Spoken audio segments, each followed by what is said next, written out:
Oh, viewers, here we are in a real contingency review situation.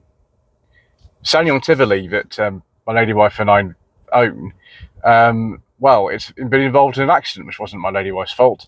And so I've been provided a courtesy car for the time being. And here it is. This is a 2023 Volkswagen T-Cross 1 litre TSI Black Edition. But is it any good? Should you care? Let's find out, shall we?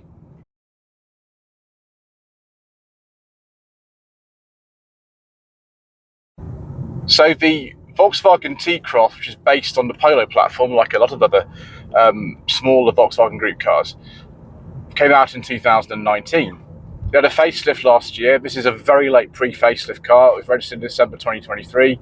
The facelift occurred, I think, January 2024. So it's one of the last of the pre-facelift shape. There are various engines available with this, and they're mainly very familiar units to anybody driven Polo, Golf, Seat, Rona, Seat, Ibiza, anything like that. We've got the sat-nav on at the moment, I'm afraid, viewers, so I do apologise. But mainly, actually, with the T-Cross, a 1 litre 3-cylinder TSI engine with either 93 horsepower and a 5-speed manual, as in this car, or for the facelift, 108 horsepower with a 6-speed manual or a 7-speed DSG.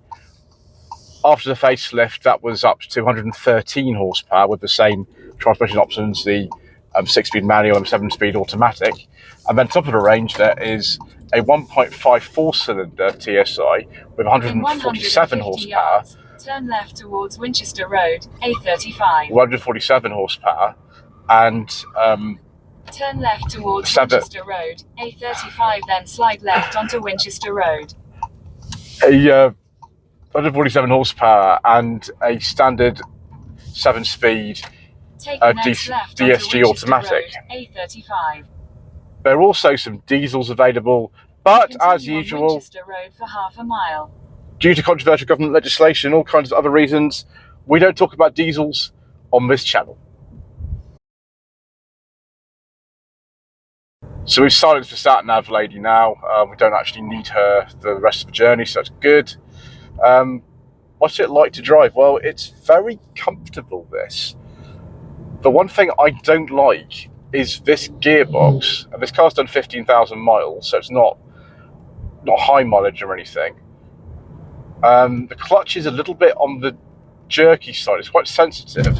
And other people have commented that this 5-speed manual, which is the only transmission option available for this 93 horsepower version of the 1 litre engine, is a little bit long throw, and it's not the best. It's all right. You got to remember that, I'm used to driving a Sanyong Tivoli. They don't have the best gear change in the world, but the throw is a little bit shorter than this, to be honest. It's a 6-speed.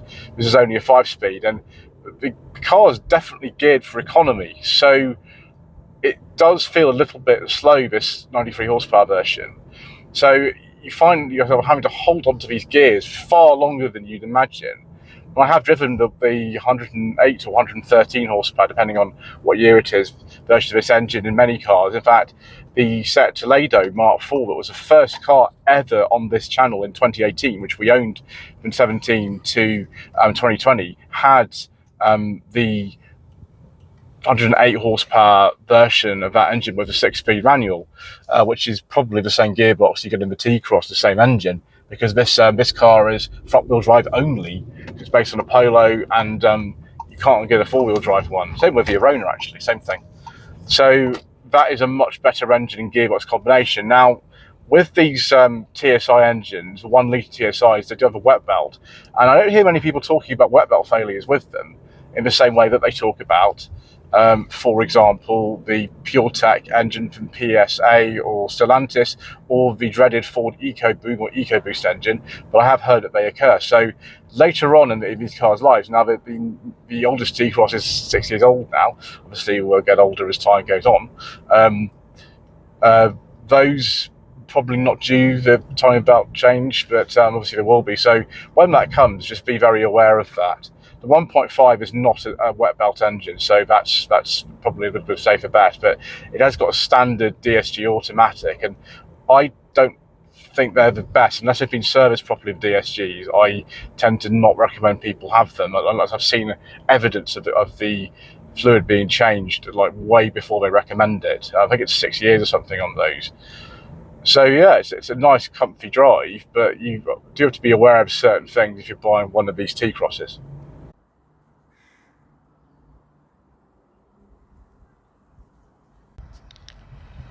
So here we are, viewers, the T-Roc Black Edition. I think it looks okay. This colour is like an ivory colour. It's not quite white. It will sound like a typical Hampshire person. Quite white is what the older people in Hampshire say. Yeah, so it's actually reasonably well equipped, this car. For some reason, on the Black Edition, you don't get a reversing camera. You get all sorts of other lovely goodies like diamond cut alloy wheels and front and rear parking sensors and fog lamps and all that kind of stuff, but you don't get a reversing camera. I think it was an option, but this car I think has the upgraded infotainment system, but no reversing camera, which is strange. The boot actually will vary in size depending on what you prefer. So we have, for example, in here a movable height boot floor. We can stick down to there. We don't have a spare wheel, although there's plenty of room for a spare actually in here if you would want one. I mean, I would, because I'm, you know, like that. I like spare wheels. Some people think they're a pain. I think they save you a lot of hassle if you have one. So that's in the position. If you have it down there, it's about 455 litres. If you have it in the up position, it's about 385, but it will vary as well if you actually use the slide function on the rear seats, which is what I'm going to do now. The thing I would say is that this actually is quite high up here. If you're not a very tall person, you probably struggle a little bit trying to actually get this to close. Although, what does that sort of mean on there? Maybe you can get a power tailgate in some higher spec versions of this. This isn't you know, top of the range or anything. I like the way actually we've got some very rugged looking plastic panels on here. It makes it different from say the Seat Arona, which is the closest thing to one of these. I've been to see one of the fellow members of the diving club I'm part of. Actually, was why we've got various bits of diving equipment hidden in the car, which sort of helps to show you how spacious this car is. One thing I don't like about this car, actually, and this is just a very personal thing, some of you will find this an advantage, I don't personally, but all the USB ports in USB-C, and I don't have USB-C cables, so that's a bit annoying. We do, however, have map pockets, which is fantastic. It's not a guarantee these days that you'll get map pockets on a car like this, but this particular car has it. Also, we can see we've got tinted glass. Actually got a white headliner, which is better. It's a bit dark in here. I prefer a sunroof, but that's okay. As you can see, that fits in there quite nicely. All the plastics in here are hard, including on the dashboard, but that's okay because most cars in this class are like that as well, so nothing unusual there. Little bit of Artico leather or whatever it is, this sort of stuff. It's definitely not real leather. And then no rear armrest, which is a bit of a pain. We do, however, have some courtesy lights in the back. For some reason they aren't illuminated at the moment, but I presume you've got to turn them on. Someone has probably not done that in this car because it's been used by other people. Yeah, it's fine. The seat pillars are quite big, but they're quite big on most cars like this. Headroom is very good. I could wear my Panama hat in here. It would be fine. Right, let's see if we can actually adjust this bench, because it does apparently go back and forth, but I haven't seen any evidence of it so far, so let's just fiddle around and see if actually we can get back to work. Okay, viewers. There we go. It seems to slide is all one piece. This is all one piece, this squab here, so you can't divide that up, but you can fold the seat 60-40, so we have got back to work. Phew. I'm not entirely incompetent then, which is a relief, because sometimes I feel that I am. Let's get in the front, shall we? So no keyless entry in this car, which is fine actually. A lot of people don't want it. This doesn't have it. We've got to put the key in here. It just comes out like this, you know, like the old days. And like the old days, we've only got a 5-speed gearbox and we've only got a normal handbrake. A lot of you will think that's brilliant actually, considering the way things are going. And this particular model, we just have standard air conditioning. We don't have climate control. On the facelift cars, the facelift which came out last year, some of them have this weird kind of touch panel for heating ventilation where you sort of slide your fingers to operate the controls. This just has a sort of idiot-proof system, which, to be honest, I'm quite thankful for. I'm afraid I don't have my secret mission documents in a second, but I will put them in and just see how big the glove box is, which looks like it will take them. That's good.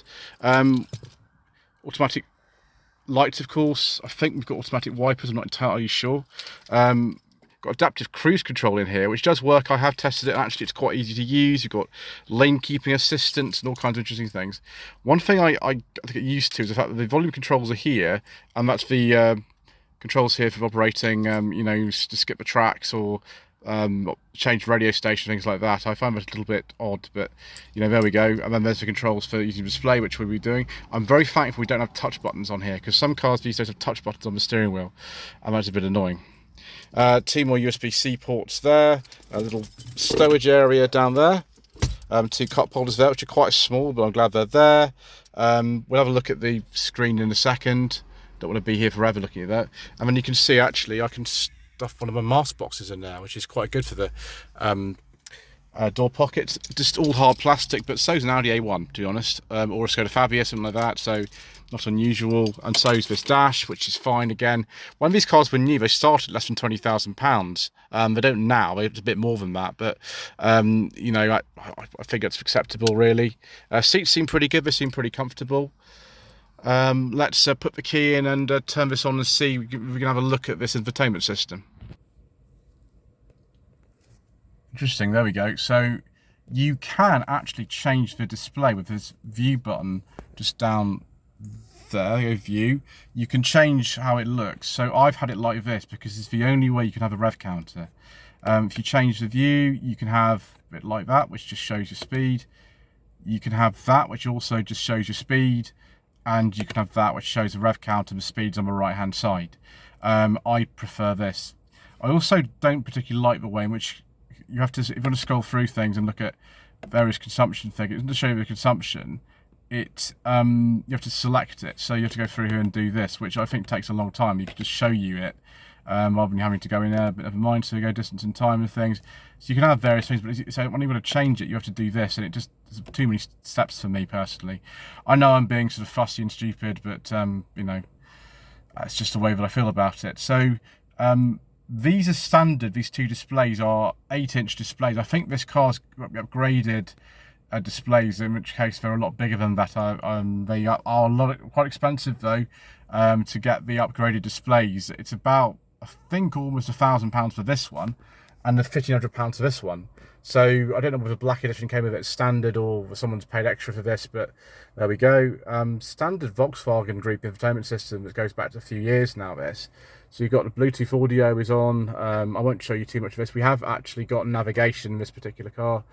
Oh gosh, it's not even enabled. You can enable it in the shop. Gosh, it's like a BMW, isn't it, this? It's annoying. App, and then we've got, you know, various people who connected their phones to it. Car, we can probably look at some economy figures and have a good journey and all sorts of stuff like that. Tire pressure monitoring, vehicle status, well, nothing.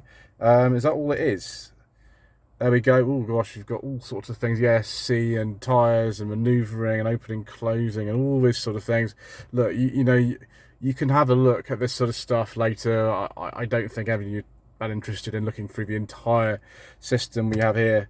That's the main menu, and you can do various features. This is not like a Volkswagen ID3 where, you know, everything's buried in menus and sub-menus and things like that. It's not too bad.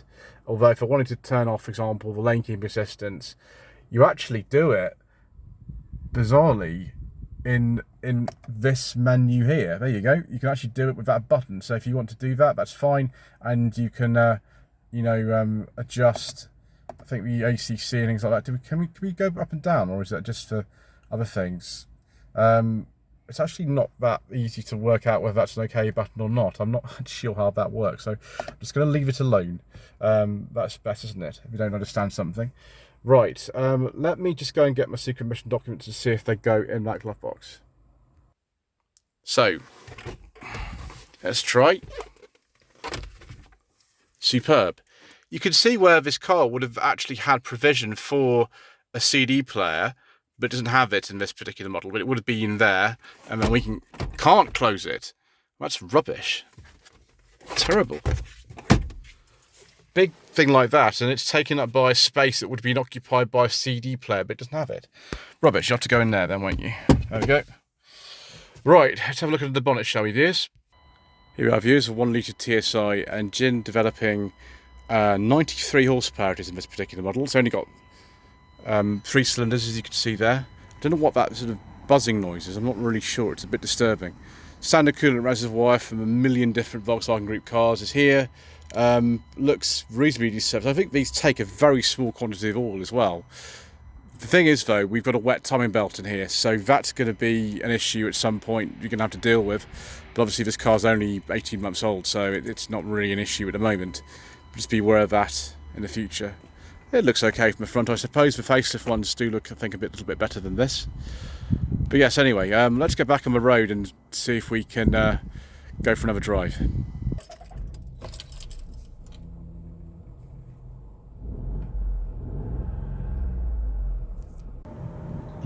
It's strange how that the T-Cross fits into the Volkswagen SUV lineup. So it's the smallest one they do in this country. There are others obviously available. There's all sorts of weird things. In some markets, the T-Cross is quite a different sort of car. In Europe and in this country, it's this rather standard looking car.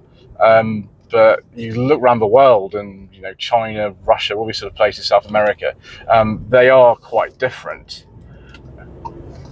Then you have the T-Roc, which actually isn't that much bigger than this, but occupies a market segment above it. I think it's based on a different platform. It's based on a Golf platform. Then you've got the Tiguan, and then the Touareg. So they're all starting with T, and that at least means you kind of think Volkswagen SUV when you hear the name. But I get really confused with the T-Roc and the T-Cross. They look very similar. This particular car, in this kind of sort of, I don't know, cream or ivory colour, it looks very sort of subtle. You'd easily lose this in a car park of, you know, lots and lots of similar SUVs. You can get much brighter colours. You can get much brighter dashboard colours as well. This is like kind of a black dashboard. It's probably better for, you know, resale values if they're going to sell this hire car onto someone else. But it doesn't make the car particularly distinctive. Ride and handling is fine. It's perfectly good. It's just not very memorable. I mean, first person buy this kind of car, and my lady wife and her sister were talking about this the other day when we told them that, you know, what courtesy car we'd be given. She said, "Oh, is that any good?" And my lady wife's driven this, and she says, "Oh, it's better than the Sanion one." It probably is in some ways. It's a more expensive car. This particular car was £23 and a bit £1,000 when it was new in 2023, and the Sanion was 19. So you expect it to be better, and in some ways it is. It feels a bit more refined in here. The plastics are a little bit better. It is slower, despite the fact the 0 to 60 time of this is actually faster. It feels slow because there's not much torque in the engine. It's a perfectly decent little car. I just don't find this personally very exciting. Maybe if it was the 110 brake horsepower, 150 brake horsepower version, I would.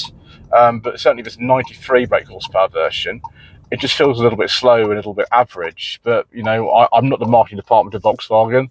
I don't know what the bestseller would be. I mean, you see loads of these around, and other Volkswagens, Polos, Golfs, T-Rocs, Touaregs, Tiguans, all that kind of stuff. So, you know, I'm sure it's fine. It's just I personally like something a little bit more distinctive than this, and that's just personal preference. Funnily enough, there's actually one car that will do that for you, and that's just the Seat Arona, which is very similar to this, and I think looks better and probably drives a bit better as well. It's a little bit sharper to drive, but it's all down to personal preference as to what you want, really.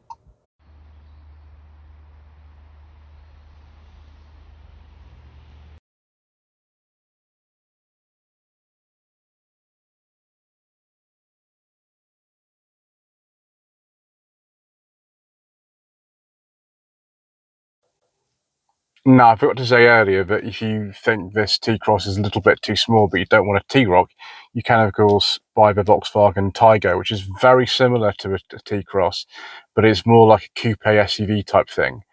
I don't understand either. I don't make the rules, viewers. So the trim levels before the facelift in 2024 were S, SE, Active, Black Edition, like this one, SEL R-Line First Edition, Move, SE Edition, and United. I'm glad to say that Volkswagen have since, how do you put this, simplified the trim level structure a bit. We've only got 5 at the moment. We've got Black Edition, Life, Match, Style, and R-Line. The Black Edition seems to get you a bit more equipment and these sort of black mirror caps, but apart from that, I don't know if I'd go for this one. If I were buying a T-Cross, I don't know. There's so many different cars like this type on the market at the moment that this doesn't quite stand out for me. If you really want a Volkswagen and you want a nice sort of comfortable drive and you're familiar with this sort of range of engines and gearboxes and the infotainment, which some people are, then yeah, you know, this is something that people will like. You know, my lady wife quite likes this car actually, although I don't like this gear change. I don't like how slow it is, and I just think it's a little bit generic looking, but most cars in this class are anyway, so maybe that's not a problem for you. But there we go. I'm grateful to have this anyway, because it means we can get around. If we, you know, we weren't given a code to car, we couldn't. So that's good. Anyway, thank you ever so much once again for watching. Please don't forget to subscribe to the channel, like this video, comment below, and we will see you again very soon for some more last minute reviews.